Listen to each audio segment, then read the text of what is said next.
এই super slim premium looking স্মার্টফোনটার model হলো Motorola Edge 40। এটার যে স্পেসিফিকেশন সেটা আসলেই সারপ্রাইজিং, এবং এই ফোনটা যদি এখন প্রিয়ন মার্কেট থেকে কিনতে যান তাহলে 32,000 টাকার আশেপাশে আপনাকে কিনতে হবে। তবে এই দামে এখন কিন্তু আরও বেশ ভালো ভালো স্মার্টফোন আপনি কিনতে পারবেন প্রিয়ন মার্কেটে, যেমন Pixel 6 আছে, নাথিং ফোন 1 আছে, স্যামসাং গ্যালাক্সি S21 আছে, এছাড়া আরও অনেক মডেল তো আছেই। তো সেই দিক থেকে বা ওইগুলো স্মার্টফোনের সাথে কম্পেয়ার করলে এইটা আসলে এখন কেনা উচিত হবে কিনা, বা যদিও কেনা উচিত হয় বা কেনা যায়, তাহলে আসলে কারা কিনবেন এই স্মার্টফোনটা, সেই প্রশ্নের উত্তর একদম স্পষ্ট দিতে পারবো, কারণ আমার ডেইলি ড্রাইভার হিসেবে ব্যবহার করলাম। সো খুঁটিনাটি সবগুলোই চেক করেছি, ব্যাটারি লাইফ কেমন, ক্যামেরা কেমন, পারফরমেন্স কেমন, A to Z বলবো। তবে এই মূল ভিডিও শুরু করার আগে আপনাদেরকে একটু বলে দেই, আপনারা যদি এই ফোনটা বা যে কোনো ব্র্যান্ডের নতুন পুরাতন ফোন যদি আপনারা কিনতে চান, বা আপনার হাতে থাকা স্মার্টফোন যদি আপনি এক্সচেঞ্জ করে অন্য কোনো ফোন নিতে চান, তাহলে কন্ট্যাক্ট করতে পারেন MK মোবাইল পয়েন্টে। তাদের শোরুমের ঠিকানা, ফেসবুকের লিঙ্ক এবং ফোন নাম্বার এই ভিডিওর ডেসক্রিপশনে আমি দিয়ে দিচ্ছি। এখন যদি ফোন নাও কেনেন, তাদের ফেসবুকে একটু লাইক দিয়ে রাখেন, তাহলে তারা যদি কোনো অফার দেয় সেটা আপনারা দেখে নিতে পারবেন। তাহলে চলুন দেখে নিই যে Motorola Edge 40 এখন এই 2024 সালে এসে আপনি কেন কিনবেন এবং কেন কিনবেন না। প্রথমে এটার ডিজাইন নিয়ে কথা বলি এবং এটার স্পেসিফিকেশন নিয়ে। সো ডিজাইন নিয়ে যদি কথা বলতে হয়, তাহলে একদম প্রথমে আমি ডিসপ্লে নিয়ে কথা বলতে চাই, কারণ এটার ডিসপ্লেটা আমার সত্যিই অনেক পছন্দ। এবং এই POLED ডিসপ্লে এটাতে যেটা আছে সেটা আসলে অনেক ভালো লাগে। এর আগেও আমি বলেছি যে POLED ডিসপ্লের কালার এবং এটার ব্ল্যাকটা এত সুন্দর ব্ল্যাক লাগে, যেটা দেখলে সত্যি এর প্রেমে পড়ে যেতে হয়। এইটাতে যে 6.55 ইঞ্চের একটা ডিসপ্লে রয়েছে, এটা POLED এবং এটা 144 হার্জে রান করতে পারে। সো সুপার স্মুথ একটা ডিসপ্লে, এবং এইটা কিন্তু অটোতেও দেওয়া যায়, এবং অটোতে দিলে এটা 60 হার্টজ থেকে 120 হার্টজ পর্যন্ত চলে। এবং এইটার যে ডিসপ্লের কালার এবং ব্রাইটনেস একদম মনের মতো, আপনার দেখলে ডেফিনেটলি এটা ভালো লাগবে। এবং এইটা কিন্তু কার্ভ ডিসপ্লে, সো দুই দিকে একটু কার্ভ রয়েছে এবং উপরে নিচে একদম স্লিম একটা বেজেল। সো এটার ফোনটার ফ্রন্ট থেকে দেখলে একদম টোটালি একটা স্মার্টফোন, গ্লাসের স্মার্টফোন মনে হয়। সো ডিসপ্লে দেখলে ডেফিনেটলি আপনার ভালো লাগবে, এবং মুভি দেখতে গেলে একটা হোল নিউ এক্সপিরিয়েন্স পাওয়া যায়। এবং উপরে ডিসপ্লের যে ছোট্ট একটা ক্যামেরা কাটআউট দেখতে পাচ্ছেন, এখানে কিন্তু 32 মেগাপিক্সেল একটা সেলফি ক্যামেরা আছে। সো সেলফি ক্যামেরা বা ওভারঅল ক্যামেরা এক্সপিরিয়েন্স কেমন সেটা ক্যামেরা সেকশনে বলতেছি। এবং যদি ডিসপ্লের নিচের দিকে দেখেন, এখানে একটা ফিঙ্গারপ্রিন্ট সেন্সর আছে। তো এই ফিঙ্গারপ্রিন্টটা হলো মূলত অপটিক্যাল ফিঙ্গারপ্রিন্ট। এটা অপটিক্যাল ফিঙ্গারপ্রিন্ট হলেও এত সুন্দর ফাস্ট কাজ করে, এবং এটা যে হ্যাপটিক ফিডব্যাকটা দেয়, মনে হয় যে এটা একটা আল্ট্রাসনিক ফিঙ্গারপ্রিন্ট। মানে স্যামসাংয়ে যেমন খুব ফাস্ট আনলক হয়, এটাও কিন্তু একদম সেম এক্সপিরিয়েন্স। এবং এইটার যদি ব্যাকের সাইডে দেখেন, তাহলে টোটালি একটা প্লাস্টিক ব্যাগ। তো কোনোভাবে দেখে কিন্তু এটা একদম মানে লো কোয়ালিটির প্লাস্টিক মনে হয় না, একদম প্রিমিয়াম একটা ডিভাইস। এবং আমি যে কালারটা ব্যবহার করতেছি, এটা আসলেই সুপার সেক্সি লুকিং। এবং এই টোটাল প্লাস্টিকের ব্যাকের সাথে একটা ক্যামেরা বাম্প দেখতে পাচ্ছেন বড়। তো একদম প্রথমে দেখলে ক্যামেরা বাম্পটা আপনার মনে হয় পছন্দ হবে, আমারও দেখে ভালো লাগতেছিল না, বাট যখন আমি ইউজ করতে শুরু করলাম 2-3 দিন পরে আসলে এটা আমার ভালো লেগে গেছে। তো এখনও যে একদম বেস্ট লেভেলের ভালো লাগে তা নয়, বাট এখন আসলে ইউজ করতে করতে এই ডিজাইনটা আমার মাথায় গেঁথে গেছে, এখন আসলে অত বেশি উইয়ার্ড লাগে না। তো এখানে মূলত দুইটা ক্যামেরা সেন্সর আছে, একটা হলো 50 মেগাপিক্সেলের মেইন সেন্সর, এবং আরেকটা হলো এখানে 13 মেগাপিক্সেলের আলট্রা ওয়াইড সেন্সর। তাছাড়া এই যে ব্যাগটা দেখতে পাচ্ছেন, এখানে একটা Motorola লোগো আছে, এবং এই ব্যাগে কিন্তু ওয়্যারলেস চার্জ সাপোর্ট করে 50 ওয়াট পর্যন্ত। এবং স্মার্টফোনটার যে ফ্রেমটা রয়েছে সেটা কিন্তু অ্যালুমিনিয়ামের ফ্রেম। একজন যদি বটমে দেখেন, তাহলে এখানে সিম স্লট রয়েছে। তো এখানে সিঙ্গেল সিম ব্যবহার করা যায়, কোনটা ডুয়াল সিম, আবার কোনটা ই সিমও আছে। এবং এই যে টাইপ সি চার্জিং পোর্ট, এখানে 68 ওয়াট পর্যন্ত আপনি ফাস্ট চার্জ করতে পারবেন, মানে সুপার ফাস্ট চার্জ কিন্তু এখানে রয়েছে। এবং এটাতে কিন্তু স্টিরিও স্পিকার। তো এটা স্পিকার কোয়ালিটি একদম টপ নচ কোয়ালিটির। আপনি যদি এই 32,000 টাকার এই পুরাতন ফোনটা কেনেন, তাহলে এই বাজেটে যেরকম একটা স্পিকার কোয়ালিটি ডিমান্ড করে, সেটা আসলে এটাতে আছে। যেমন লাউড, তেমন সুন্দর সাউন্ড কোয়ালিটি, খুবই ইমার্সিভ একটা এক্সপিরিয়েন্স পাওয়া যায়। এবং এটাতে কিন্তু ডলবি অ্যাটমস সাপোর্ট করে, সেটা উপরে লিখেই দেওয়া আছে। এবং ফোনটা যদি একদম ডান সাইডে দেখেন, তাহলে উপরে দুইটা ভলিউম বাটন এবং নিচে পাওয়ার বাটন। তো এটা খুবই স্লিম ফোন হওয়ার কারণে পাওয়ার বাটন বা ভলিউম বাটনটা খুব ছোট। তো এটা আসলে ওরকম সুপার কমফোর্ট না, বাট ইউজ করতে থাকলে একসময় আসলে অভ্যাস হয়ে যায়। এবং ফোনটা যদি বাম সাইডে দেখেন, সুপার ক্লিন লুক। তাছাড়া design wise definitely it's a মানে কি বলবো যে ভেরি কমফোর্ট এবং ভেরি নাইস একটা ডিভাইস। হাতে ধরে এত বড় ডিসপ্লের ফোন এক হাত দিয়ে ভেরি কমফোর্টলি ধরতে পারবেন, ওয়ান হ্যান্ড ইউজ করতে পারবেন কোনো প্রকার প্যারা ছাড়া। So design wise super comfort একটা ডিজাইন, এবং বিল্ড কোয়ালিটি খুবই সুন্দর। সো এখানে আসলে কোনো স্যাক্রিফাইস নাই। তো এটার পারফরমেন্স কেমন? পারফরমেন্সের জন্য এটাতে ব্যবহার করা হয়েছে ডাইমেনসিটি 8020 একটা প্রসেসর, এবং সেই সাথে সাথে 8GB র্যাম রয়েছে। তো এটার যে অপারেটিং সিস্টেম, সেটা কিন্তু অলমোস্ট অ্যান্ড্রয়েডের স্টক ফিল দেয়, এবং এটার পারফরমেন্সও কিন্তু দুর্দান্ত। কেন দুর্দান্ত? তার প্রথম কারণ সেটা হচ্ছে প্রসেসরটা খুবই ভালো। দ্বিতীয় কারণ হলো এইটার যে ডিসপ্লে, ডিসপ্লেটা 120 হার্টজ পর্যন্ত রান করে অটোতে দিলে, এবং এটা 144 হার্টজে রান করে। সো 144 হার্টজে রান করলে যে ড্রাস্টিক্যালি খুব বেশি পারফরমেন্স বা বেশি স্মুথনেস মনে হয় তা নয়, তবে এইটা আসলে এত সুন্দর পারফরমেন্স দেয়, এই বাজেটে আপনার আসলে এইটা নিয়ে কোনো কমপ্লেন হবে না। সুপার একটা এক্সপিরিয়েন্স পাবেন, গেমিং করতে গেলেও খুবই ভালো এক্সপিরিয়েন্স পাওয়া যায়। তবে একটা জিনিস আমি লক্ষ্য করেছি, এই বাজেটে যেসব ফোনগুলো এখন মার্কেটে পাওয়া যায় সেগুলো ক্যামেরা দিয়ে ভিডিও করতে গেলে বা ক্যামেরার যদি অ্যাপস ব্যবহার করেন তাহলে প্রচুর গরম হয়। তো এইটা আসলে এই দিক থেকে দেখেছি যে খুবই ভালো হিট ম্যানেজমেন্ট করতে পারে, বা এই প্রসেসরটাও অত বেশি হিট হয় না। তবে গেমিং করতে গেলে একটু হিটিং দেখেছি। এবং তাছাড়া এই ফোনটা দিয়ে নর্মাল যেসব কাজকর্মগুলো আমরা করি, সোশ্যাল মিডিয়া, ভিডিও টিডিও দেখা, সুপার একটা এক্সপিরিয়েন্স।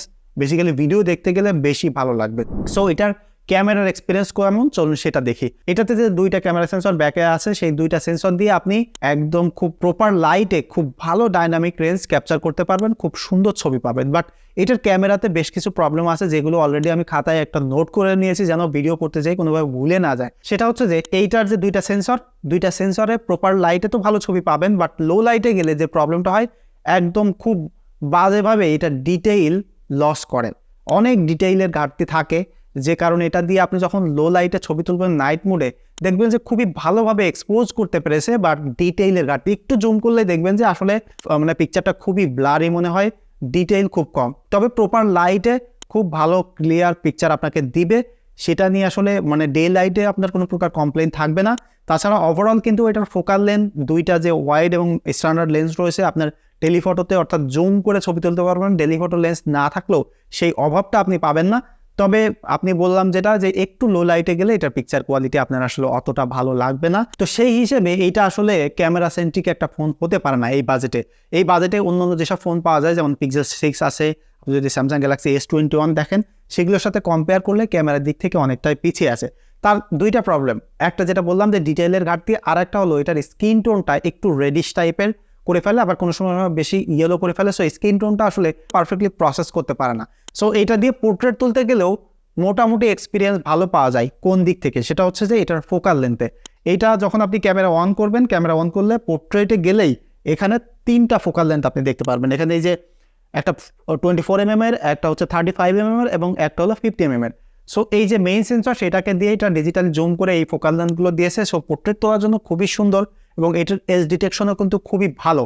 বাট প্রবলেম যেটা, সেটা হচ্ছে যে ওই প্রথম যেটা স্কিন টোনটা ভালোভাবে ক্যাপচার করতে পারে না, ভালোভাবে রিপ্রেজেন্ট করতে পারে না, এবং এটার ডিটেইলের অনেক ঘাটতি আছে। আপনি যখন পোর্ট্রেট তুলবেন দেখবেন যে কালারটা কেমন অন্যরকম হয়ে গেছে। অনেক সময় চুলের কালার ব্ল্যাক আসেনি, এটা রেডিশ করে ফেলেছে। স্কিন টোনটা অনেক সময় বেশি রেডিশ করে ফেলেছে, আবার কোনো কোনো সময় বেশি ইয়েলো করে ফেলেছে। এবং পিকচারটা একটু জুম করলে দেখবেন যে পুরা ডিজিটাল আর্ট টাইপের পিকচার, মানে ডিটেইলের অনেক ঘাটতি আছে। এটা জুম করলে মনে হয় যে এটা ডিজিটালি আর্ট করলে যেমন টাইপের পিকচার না, বা অনেক লো রেজলিউশনের পিকচার যখন আপনি কোনো সফটওয়্যার দিয়ে এডিট করে সেটা সফট করে তারপর একটু শার্পনেস অ্যাড করলে যেমন দেখা যায়, সেই টাইপের মনে হয়।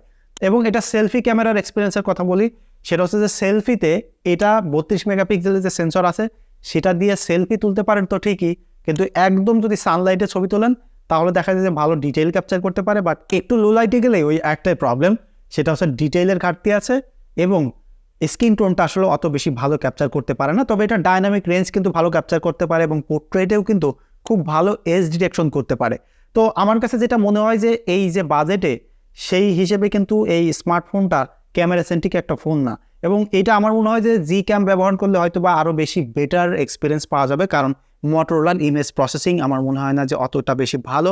এর আগে আমি মটোরোলা S+ ব্যবহার করেছি, সেটাও আসলে অত ভালো এক্সপিরিয়েন্স ছিল না, এবং এটাতেও আসলে এক্সপিরিয়েন্স অত বেশি ভালো পাইনি। তো চলুন দেখে নিই এবার এটার ভিডিও কোয়ালিটি কেমন। ভিডিওতে এটা 4K শ্যুট করা যায় যে কোনো ক্যামেরা দিয়েই।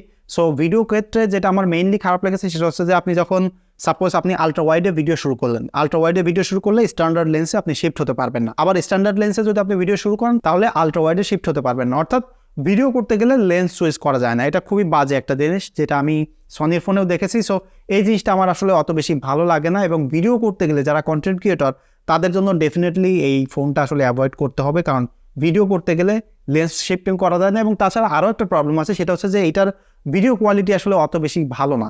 এটা একদম যদি প্রপার ডে লাইটেও ছবি তোলেন তারপরে দেখবেন যে বেশ নয়েজ চলে এসেছে। এবং এটার স্টেবিলিটির কথা যদি বলি, তাহলে হাঁটাহাঁটি করে বা একটু যদি আপনি কোনো প্রকার রিক্সায় চলে ভিডিও করেন, তাহলেও ভিডিওতে জিটার চলে আসে, এবং লো লাইটে আরও বেশি জিটার চলে আসে। সো ভিডিওর ক্ষেত্রেও আসলে এরকম আহামরি ভালো হবে না। এবং একটা সেলফি ক্যামেরার ভিডিওর স্যাম্পল আমি দিয়ে দিচ্ছি, আপনারা দেখে নেন। Motorola Edge40 সেলফি ক্যামেরা ভিডিওতে এখন আমাকে দেখতে পাচ্ছেন। তো ইনিশিয়ালি এখানে আমি দেখতে পাচ্ছি এটার ফোকাল লেন্থ যথেষ্ট ওয়াইড আছে মোটামুটি ভিডিও করার জন্য, কারণ হাতে আমি এভাবে সোজা করে ধরলে আমি মোটামুটি ফ্রেমে কিন্তু এটা যাচ্ছে এবং ফুটেজগুলো কিন্তু এখানে যথেষ্ট স্টেবল লাগতেছে এবং সেই সাথে সাথে এটা থেকে 4K শ্যুট করা যায়। সো ডাইনামিক রেঞ্জ কেমন ক্যাপচার করতে পারে এবং সাউন্ড কেমন ক্যাপচার করতে পারে সেটা তো হোপফুলি দেখে ফেলতে পারবেন, কারণ আশেপাশে কিন্তু যথেষ্ট সাউন্ড হচ্ছে, গাড়ি টাড়ি যাচ্ছে। সো হোপফুলি ছোট্ট একটা ভিডিওর মাধ্যমে আপনারা একটা ধারণা পেয়ে যাবেন যে এই দামি এত দামি একটা ফোন Motorola Edge40 দিয়ে আসলে কেমন ভিডিওগ্রাফি করা সম্ভব হয়। তো চলুন দেখি এটার ব্যাটারি এক্সপিরিয়েন্স কেমন। এটাতে ব্যবহার করা হচ্ছে 4400 মিলিঅ্যাম্পিয়ার একটা ব্যাটারি, 68 ওয়াটের ফাস্ট চার্জ করা যায়। তো এর আগে Motorola S Plus ব্যবহার করেছিলাম, সেটার ব্যাটারি এক্সপিরিয়েন্স অত ভালো ছিল না এবং এইটা থেকে এক্সপেকটেশন অত বেশি ভালো ছিল না। তবে এটা ইউজ করতে যে আমি সত্যিই সারপ্রাইজ হয়েছি। এটা 144 হার্টজের যে ডিসপ্লে সেটা 120 হার্টজ বা অটোতে আমি ইউজ করেছি। অটোতে ইউজ করেও 5.5 ঘন্টা 6 ঘন্টা করে স্ক্রিন অন টাইম পেয়েছি। সো এত ভালো ইমপ্রেসিভ ব্যাটারি ব্যাকআপ আমি আসলে আশা করেছিলাম না। সো এই ফোনটা ব্যবহার করলে ব্যাটারি ব্যাকআপ নিয়ে আপনার প্যারা খেতে হবে না। যারা হেভি ইউজার তারাও খুব ভালোভাবে দিন পার করে ফেলতে পারবেন এবং চার্জ যদি ফুরায়ও যায় খুব অল্প সময়েই কিন্তু ফাস্ট চার্জ করে ফেলতে পারবেন। এবং যারা নর্মাল ইউজার আছেন, এমনি নর্মাল ইউজ করেন অফিসিয়াল, তারা আসলে এটা ইউজ করলে চার্জের কথা ভুলে যাইতে হবে এরকম, কারণ একটুখানি চার্জ দিলে উট করে চার্জ হয়ে যায় এবং এইটা স্ট্যান্ড বাইও খুব ভালো, একদম চার্জ যায় নাই বললে চলে, মানে রেখে দিলে। সো ব্যাটারি ব্যাকআপ নিয়ে আসলে কোনো প্যারা নাই, খুব ভালোভাবেই আপনি দিন পার করে ফেলতে পারবেন। তো এখন পর্যন্ত যে জিনিসটা কনক্লুড হলো সেটা হচ্ছে যে ক্যামেরার দিক থেকে ওরকম ভালো না, তবে এটার পারফরমেন্স এবং ডিজাইন এবং ব্যাটারি ব্যাকআপ কিন্তু সুপার। তাহলে এই ফোনটা আসলে এখন 32,000 টাকা থেকে প্রিয়ন মার্কেটে কারা কিনবেন?